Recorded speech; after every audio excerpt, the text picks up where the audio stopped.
بسم الله الرحمن الرحيم.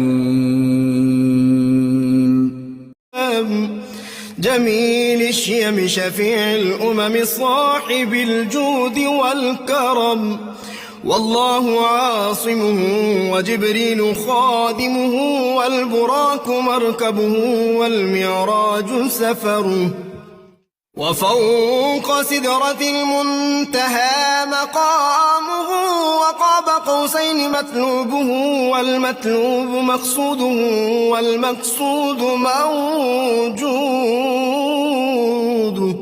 سيد المرسلين خاتم النبيين شفيع المذنبين أنيس الغريبين رحمة للعالمين،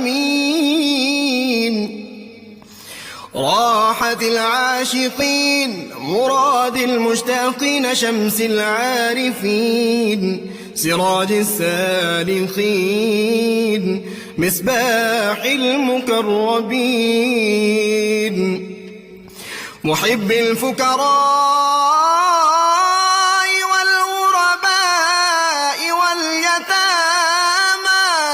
والمساكين، سيد الثقلين نبي الحرمين إمام القبلتين وسيلتنا في الدارين، صاحب قاب قوسين محبوب رب المشرقين ورب المغربين، جد الحسن والحسين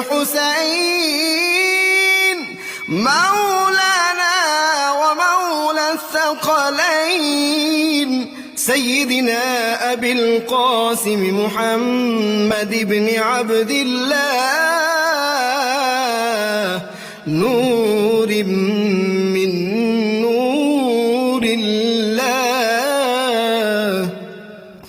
يا أيها المشتاقون بنور جماله بلغ العلا بكماله، كشف الدجى بجماله، حصلت جميع خصاله، صلوا عليه وآله وأصحابه وسلموا تسليما.